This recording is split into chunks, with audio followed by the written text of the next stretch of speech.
Actually কোরবানির যে definition, যেটা সংজ্ঞা, কোরবানি কি, কেন কোরবানি করব, আমাদের যে বিধান, যে আইন বই দিয়েছেন, এই আইন মোতাবেক চলার তৌফিক দান করুন। তাহলে অহংকার আমাকে কোরবানি করতে হবে, হিংসা আমাকে কোরবানি করতে হবে। হজের 3টে ফরজ। ওয়াজিব কটা? ওয়াজিব 6টা। জামারাত, যেখানে 3টে শয়তানের স্ট্যাচু করা আছে, সেখানে কঙ্কর নিক্ষেপ করা, পাথর নিক্ষেপ করা। প্রথমেই যে বড় শয়তান, তাকে 7টা পাথর মারা। আউযু বিল্লাহি মিনাশ শাইতানির রাজিম। বিসমিল্লাহির রহমানির রহিম।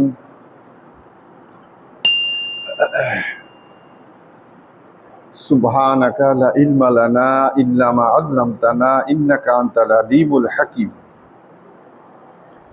বিসমিল্লাহির রহমানির রহিম। রব্বি ইশরাহ লি সাদরি ওয়া ইয়াসসির লি আমরি ওয়াহলুল উকদাতাম মিন লিসানি ইয়াফকাহু কাওলি। আলহামদুলিল্লাহি রাব্বিল আলামিন ওয়াসসালাতু ওয়াসসালামু আলা জামিল আনবিয়া ওয়াল মুরসালিন খুসুসান আলা সাইয়্যিদিহিম ওয়া আফজালিহিম ওয়া আলা আলিহি ওয়া সাহাবিহি আজমাইন।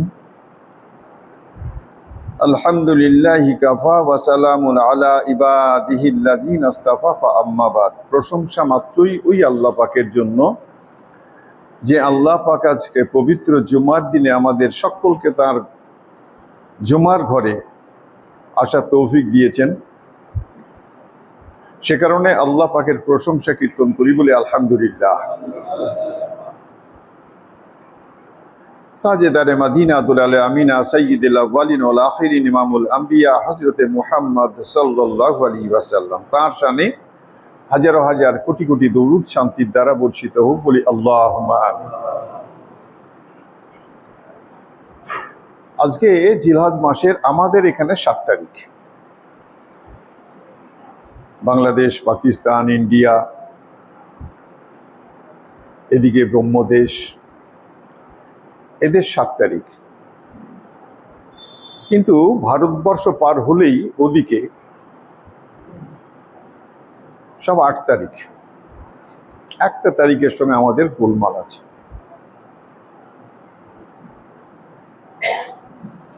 তো জিলহজ মাসের আজকে আমাদের 7 তারিখ। যারা চলে গেছেন হজ করতে, তাদের আজ 8 তারিখ। কয়েক জুমা থেকে হজটা নিয়েই কথা চলছে। আগামী সোমবার আমাদের এখানে 10 তারিখ, আগামী রবিবার আরবে 10 তারিখ।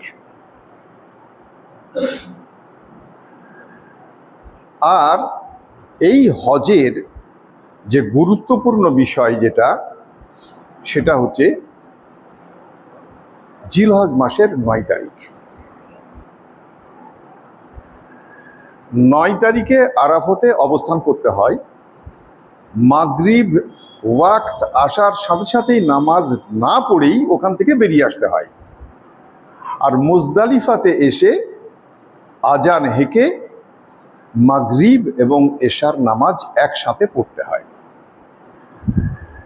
যদি কেউ আরাফাতের ময়দানে উপস্থিত না হতে পারে, তো সে বছরে তার হজ হবে না। হজের 3টে ফরজ।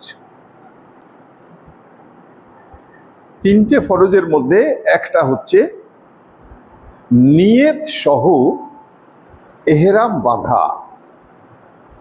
2 নম্বর, আরাফাতের ময়দানে দ্বিপ্রহরের আগেতেই তখন থেকে জমায়েত হওয়া,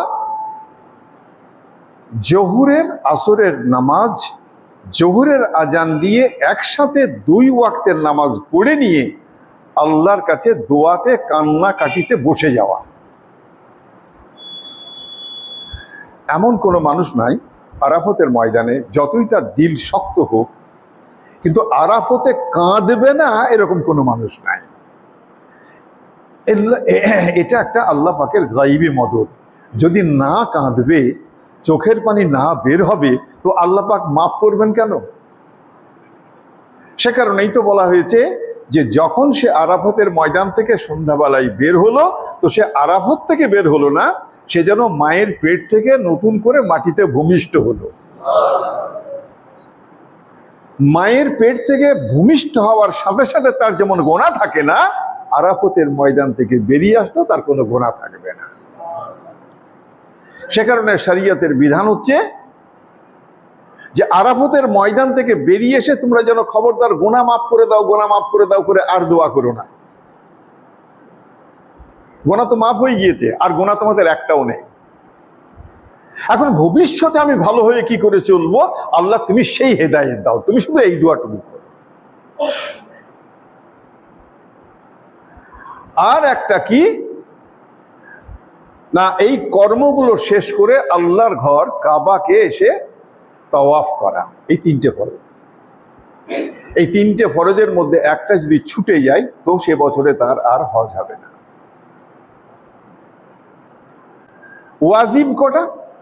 ওয়াজিব 6টা। তো ওয়াজিব 6টা কি কি?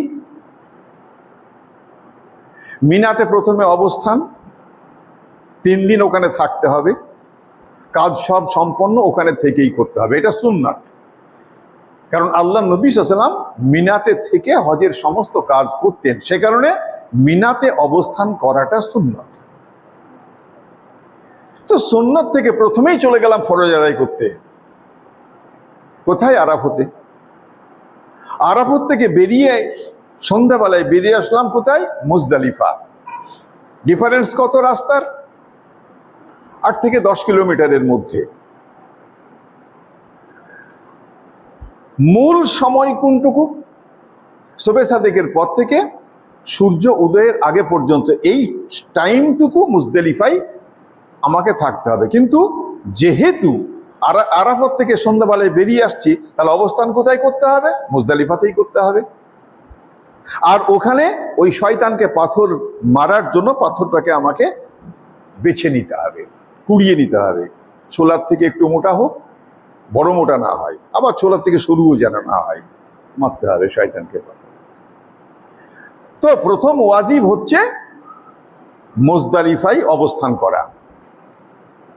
আজকে যে সমস্ত হাজি ভাইরা হজ করতে গেছেন, আল্লাহর ঘর দর্শন করতে গেছেন, আল্লাহর হুকুমকে তামিল করতে গেছেন, আল্লাহ তাদের শরীরে শক্তি দিক, তারা সম্পূর্ণ কাজগুলো করে তারা হাজি বেনে যাক।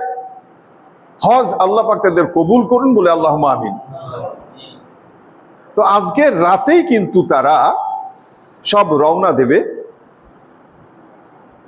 আরাফাতে, সব মিনাতে অবস্থান করছে। আজকে সন্ধ্যা লাগার পরে পরেই সব গাড়িতে করে কেউ যাবে, হেঁটে কেউ যাবে, যার যা খুশি, যার যা শরীরে কুলাবে, যার যা শক্তি হবে ওখান থেকে যাবে। মুজদালিফায় এসে 1 নম্বর ওয়াজিব। দ্বিতীয় ওয়াজিব কি? দ্বিতীয় ওয়াজিব হচ্ছে ওদের 10 তারিখ হবে, আমাদের 9 তারিখ হবে রবিবারকে সকালবেলায় এসে জামারাত, যেখানে 3টে শয়তানের স্ট্যাচু করা আছে, সেখানে কঙ্কর নিক্ষেপ করা, পাথর নিক্ষেপ করা। প্রথমেই যে বড় শয়তান তাকে 7টা পাথর মারা। তো ওদিনকে অর্থাৎ ওই 10ই জিলহজ তারিখে ওই একটা শয়তানকেই মারতে হবে, আর 2টো শয়তানকে নয়, পরের দিন সেটা আবার। তাহলে কি হলো না, ওখান থেকে বেরিয়ে এসে প্রথম 10 তারিখে বড় শয়তানকে, 11 তারিখে 3টে শয়তানকেই, 3 7 21, 12 তারিখে 3টে শয়তানকেই, 3 7 21, 42 21 21, এদিকে 7 49। যদি সে 12 তারিখে মিনাত থেকে ফিরে আসে, এইটা যদি মনে করে 13 তারিখে আমি ফিরবো, তাহলে আরও তাকে 7টা, 3 7 21টা পাথর 13 তারিখে মারতে হবে। তাহলে কি হলো যে মুজদালিফা 1 নম্বর ওয়াজিব, 2 নম্বর হচ্ছে শয়তানকে কঙ্কর মারা ওয়াজিব। শয়তানকে যখন পাথর মারা হয়ে গেল, 3 নম্বর কি? আমাকে এহরাম খুলতে হবে। তাই এহরাম খোলার জন্য আমার যে কাজটা, সেটা হচ্ছে আমাকে মাথা নাড়া করতে হবে। দুটো, একটা হচ্ছে নাড়া করে ফেলা, আর একটা হচ্ছে একদম কাঁচি দিয়ে ছোট ছোট ছোট একদম চুলগুলোকে একদম ছোট ছোট করে ফেলা। দুয়ের যে কোনো একটা নিতে পারে কেউ। তাহলে এটা হলো 3 নম্বর ওয়াজিব। যখন মাথা নাড়া করা হয়ে গেল, তখন আমি এহরাম খুলে ফেললাম, হজের কাজ আমার হয়ে গেছে। এহেরাম খুলে ফেললাম, আর এহেরাম রাখার দরকার নেই, এবার গোসল করে নিয়ে আমার পায়জামা পাঞ্জাবি যা জামা আছে আমি সেটাই পরে নিলাম। তারপরে কি? তারপরে নয়, এটা কিন্তু আগে মাথা নাড়া করতে হবে। কোরবানির খবরটা যদি এসে যায়, কারণ এতগুলো বলছি এ কারণে কোরবানিটা লাগবে। তো কোরবানির আমি তো টাকা মিটিয়ে দিয়েছি, ওরা মেসেজ দিয়ে দেয় যে আপনার কোরবানি হয়ে গেছে, এখন আপনি মাথা নাড়া করতে পারেন। তাহলে কোরবানি করাটা ওয়াজিব। মুজদালিফা কোরবানি করা, শয়তানকে পাথর মারা, এ হয়ে গেল। তারপরে কি হবে না, এর পরে যখন পাথর মারা হয়ে গেল, তখন আমার একটা, এইটা কিন্তু 10, 11, 12 এরই মধ্যেই করতে পারে। 10 তারিখে যদি প্রচন্ড ভিড় আছে করতে পারে না, তাহলে 10, 11, 12 3 দিনের মধ্যেই করতে পারে।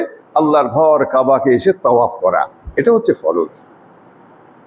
আর ওইটা করার পরে সাফা মারওয়া ছুটাছুটি করবে, সাই করা, এগুলো হচ্ছে ওয়াজিব। ওয়াজিব যদি একটা ছুটে যায়, তাহলে কি করতে হবে না, তাকে একটা দম দিতে হবে, অর্থাৎ একটা কুরবানি করতে হবে। এক্সট্রা কুরবানি করলে তার হজটা হয়ে যাবে। কিন্তু ফরজ যদি ছুটে যায়, তাহলে তার সে বছর হজ হবে না। যাই হোক, এতগুলো কথার কারণই হচ্ছে এইটা যে হজের ব্যাপারটা দুরকম। হজ করবে যারা হজ করতে যেতে পারবে না, তাদের জন্য কি কাজ, আমরা সেইখানে আসি। কারণ আমরা এখন হজে যাইনি, যেতে পারিনি। তাহলে ওইখানকার একটা কাজ আমাদের করতে হবে, আর একটা কাজ কি করতে হবে যেটা হাজিদের করতে হয় না, সেটা আমাদের করতে হবে। আল্লাহ পাক কোরআনের মধ্যে কি বলেছেন? বিসমিল্লাহির রহমানির রহিম, ইন্না আ'তাইনাকাল কাউসার ফাসাল্লি লিরাব্বিকা ওয়ানহার। ফাসাল্লি, নামাজটাকে পড়ো, ওয়ানহার, কুরবানি করো। তাহলে আমাদের এখানে যারা আমরা মানে হজে যেতে পারিনি, আমাদের কাজ হচ্ছে 10ই জিলহজ তারিখে প্রথমে ঈদগাহে গিয়ে 6 তাকবীরের সাথে 2 রাকাত নামাজ পড়ে নেওয়া, আর 2 রাকাত নামাজ পড়ে নিয়ে এসে নিজেদের যা কিছু আছে, কেউ গরু ছাগল যার যা আছে, তাকে কুরবানি করা। এটা হচ্ছে আমাদের এখন কাজ, এই কুরবানি করব। এখন প্রশ্ন হচ্ছে এইটা যে আমরা কুরবানি কি করব? এটা হচ্ছে আসল কথা। আমি এতগুলো যে কথা বলেছি, সেই কথার মধ্যে আসল কথা যেটা, সেটা আমি কুরবানি কি করব? শুধু কি গোশ খাওয়ার জন্য ছাগলটাই জবাই করব? শুধু কি গরুটাই জবাই করব? দুম্বটাই জবাই করব? অ্যাকচুয়ালি কোরবানির যে ডেফিনিশন, যেটা সংজ্ঞা, কোরবানি কি, কেন কোরবানি করব? আল্লাহ পাক হযরতে ইব্রাহিম আলাইহিস সালামকে হযরতে ইসমাইল আলাইহিস সালামের মাধ্যমে কিসের কোরবানি করতে বলেছেন? আমাকে এটা জানতে হবে। আমাকে কোরবানি করতে হবে যে বস্তুগুলো আমার শরীরে থেকে, যে বস্তুগুলো আমার শরীরে থেকে আমাকে ইবাদতের ঘাটতি করায়, আমাকে আল্লাহর সংস্পর্শে যেতে বাধা সৃষ্টি করে, দেওয়াল সৃষ্টি করে, আমাকে সেই বস্তুগুলোকে কুরবানি করতে হবে। এটার নামই হচ্ছে কুরবানি করা। কোরবানির সারাংশ কি? কোরবানির জন্তু তাকে জবাই করার সময় রক্ত মাটিতে পড়ার আগেই আল্লাহ পাকের কাছে কুরবানি পৌঁছিয়ে যায়। যদি আমার এই শর্ত থাকে যে আমি কোনটা কি কোরবানি করছি, এই কুরবানির মধ্যে প্রথম কথাই হচ্ছে ছুরি গরু বা ছাগলের গলাতে চালাবার আগেই আমাকে কুরবানি করতে হবে আমার দিলের মধ্যে যে সমস্ত খারাপ বস্তু, যেটা আল্লাহ পাক একদম পছন্দ করেন না, আল্লাহ পাকের সান্নিধ্যে পৌঁছতে দেয় না, আল্লাহ পাকের সান্নিধ্যে পৌঁছতে গেলে দেওয়াল হয়ে যায়, ওটাকে সরাতে হবে। এটার নাম কুরবানি। সেই যে দেওয়াল হয়ে যায়, সেটা কি? প্রথম কথাই হচ্ছে অহংকার। কোরবানি করতে হবে, হজরতে ইসমাইল আলাইহিসসালাম এই অহংকারটাকেই কুরবানি করেছিলেন। আমার ছেলে অহংকার নয়, আমার আল্লাহ আমার অহংকার।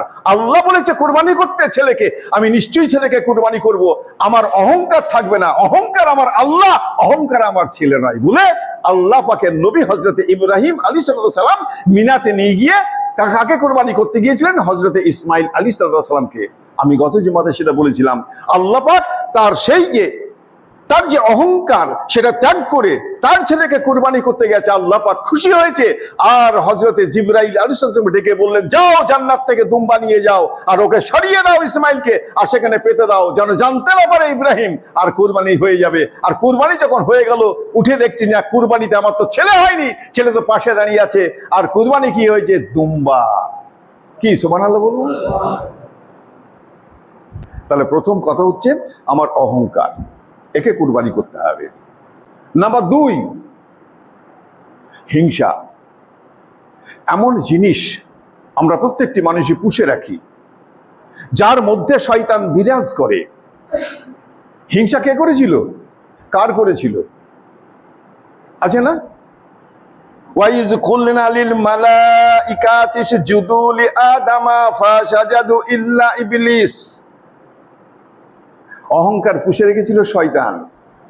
আল্লাহ বলল, খুব আমার মনোনীত, আমার আদরের, আমার কলকুছা মখলুকাত, আমি একে বড্ড ভালোবেসেছি, আমার ভালোবাসার কারণেই যত সৃষ্টি আছে সবাই সিজদা করো ওকে। আল্লাহ পাক বললেন, সে বলল কি না, ক্বালা মামানাকা আল্লা তাসজুদু ইজ আমারতুকা ক্বালা আনা খায়রুম মিনহু খালাকতানি মিন নারিন ওয়া খালাকতাহু মিন তিন। আল্লাহ, আমি কেন ওকে সিজদা করতে যাব? আপনি তো ওকে মাটি দিয়ে তৈরি করেছেন, আর আমাকে নার দিয়ে, আগুন দিয়ে তৈরি করেছেন, ওর থেকে বহুত শক্তিশালী, ওকে পুড়িয়ে ঝামা করে দিতে পারি, না আমি ওকে সিজদা করতে যাব না। হিংসা। আদমের প্রতি তার প্রচন্ড হিংসা ছিল। আমাকে হিংসা যদি কোনো মানুষের থাকে, জানতে হবে শয়তান তার মধ্যে বিরাজ করছে। সে কারণেই আমাকে হিংসাটাকে কুরবানি করতে হবে। তাহলে অহংকার আমাকে কুরবানি করতে হবে, হিংসা আমাকে কুরবানি করতে হবে। আর আমাকে কি কুরবানি করতে হবে? শয়তানি ওয়াসওয়াসাতে যে সমস্ত মিথ্যে প্ররোচনা করি, আমি যে সমস্ত লুটতারাজ করি, আমি যে সমস্ত অন্যায় পথে উপার্জন করি, আমার এই সমস্তকে কুরবানি করতে হবে। ব্যাস, আমি যখন এইটাকে পাক্কা নিয়ত করে গরু বা ছাগলের গলাতে ছুরি চালাবার আগেই যখন আমার দিলে ছুরি চালিয়ে দিয়েছি, আর তারপরে যখন আমি পশুর গলাতে ছুরি চালিয়ে দিয়েছি, তো আমার সে কুরবানি আমার কবুল হয়ে যাবে। আর সেই কুরবানি ছুরির আঘাতে রক্ত মাটিতে পড়ার আগেই আল্লাহ পাক তোমার কুরবানিকে কবুল করে নেবে। আল্লাহ আমাদেরকে ঠিক যে প্রসেসে, যেভাবে কুরবানি করার হুকুম করেছেন, আল্লাহ যেন আমাদেরকে যেন আল্লাহ ওইভাবেই কুরবানি করার তৌফিক দান করুন বলে আল্লাহ আমিন। আমাদেরকে এইভাবেই কুরবানি করতে হবে। আমরা একটা ছোট্ট ওয়াকিয়া বলে শেষ করি, আরো ছিল অনেকটাই। যেমন 9 জিলহজ তারিখে আল্লাহ পাক আয়াতে কারিমা আল্লাহ পাকের নবীর কাছে আরাফাতের ময়দানে নাজিল করলেন, আল-ইয়াউমা আকমালতু লাকুম দীনাকুম আতমামতু আলাইকুম নি'মাতি রাদিতু লাকুমুল ইসলাম দীনা। আল্লাহ পাক সেদিনকে ঘোষণা করে দিয়েছিলেন। এই আয়াতের পরে আর একটা আয়াত নাজিল হয়েছিল, তারপরে আর আয়াত নাজিল হয়নি, চ্যাপ্টার ক্লোজড। আল্লাহ নবী সাল্লাল্লাহু আলাইহি ওয়াসাল্লামের খবর চলে আসলো, এবার দুনিয়া ছেড়ে চলে যেতে হবে। অনেক ঘটনা। এই আয়াতের মধ্যে আল্লাহ পাক কি বলেছিলেন? যা কিছু প্রথম থেকে কিতাব এসেছে, ছোট বড় সমস্ত কিতাবকে সংশোধন করে মূল কিতাব তোমাদের জন্য পাঠানো হলো, যার নাম কোরআন। এটাই একটা সংবিধান, আর এই সংবিধানে যা যা লেখা আছে তোমরা সেইভাবে মেনে চলে তোমাদেরকে দুনিয়াতে পাঠিয়েছি কাজকর্ম করতে। ওই কাজকর্ম করে আবার যদি ফিরে আসতে পারো, শয়তানি ওয়াসওয়াসাতে না পড়তে পারো, তোমাদের ফেলে রেখে আসা জান্নাতকে আমি তোমাদের আবার সেই জান্নাত ঘুরিয়ে দেবো। সেই কারণে আল্লাহ যেন আমাদের পাক কালাম কোরআন মাজিদ আমাদের যে বিধান যে আইন বই দিয়েছেন এই আইন মোতাবেক চলার তৌফিক দান করুন। হযরত ইব্রাহিম আলাইহিস সালাম দেখেন একটা পরীক্ষা কেমন করে করলেন, ছোট্ট 1 মিনিটের মধ্যে শেষ করে দিই। হযরত ইব্রাহিম আলাইহিস সালাম তাকে অনুকরণ করেছি, আল্লাহ পাক বলেছিলেন ইমাম করে দেবেন, তোমার বংশধর যত পৃথিবীতে আসবে কিয়ামত তক পর্যন্ত মেনে চলবে, তাই তো আমরা মেনে চলছি। ওনার অভ্যাস ছিল কি, সকালবেলায় নাস্তা করতে বসতেন তো পথে গিয়ে বসতেন, যে কোনো লোক দেখলে ধরে নিয়ে এসে সাথে বসে ইফতার মানে নাস্তা করাতেন। তো একদিনকে গেছে একটা লোক হেঁটে চলেছে, আরে এসো, তো এসেছে, নাস্তা নিয়ে বসে বলে বসো, বসেছে, বলে খাও আল্লাহর নাম করে বিসমিল্লাহ বলে খাও।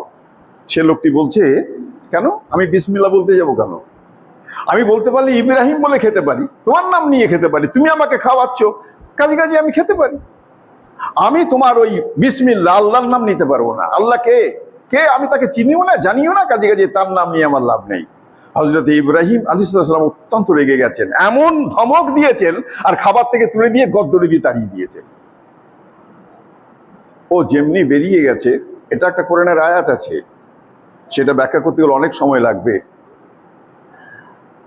হযরত জিবরিল আমিনকে পাঠালেন আল্লাহ, গিয়ে বলো ইব্রাহিমকে, আমার খলিলকে, আমার দোস্তকে বলো যে ও আমাকে কোনোদিন মানে না, আমাকে আল্লাহ বলে স্বীকারই করে না, আর ওকে আমি কোনোদিন রিজিক বন্ধ করিনি, অথচ সমস্ত রিজিক আমার হাতে, ও আমাকে মানে না কিন্তু আমার রিজিক বন্ধ করিনি ওর আমি, আর তুমি আমার বন্ধু হয়ে কি করে ওর রিজিকটা বন্ধ করলে? হযরত জিবরিল আমিন এসে বললেন আল্লাহ পাকের এই খবর, আপনাকে তাড়িয়ে দিলেন কেন? আল্লাহ বলছে আমি কোনোদিন ওর রিজিক বন্ধ করিনি, আর আমার বন্ধু হয়ে ওর রিজিক বন্ধ করলো কেন, তাড়িয়ে দিল কেন ওকে? ও থাকলো খাবার ছুটলো, এই খুঁজতে খুঁজতে খুঁজতে খুঁজতে খুঁজতে বিকেল হয়ে গেছে, বিকেল বেলায় ওকে পেয়ে সাথে করে নিয়ে এসে সেই খাবার তেমনি আছে, বলে ভাই তুমি বসো আগে তুমি খাও।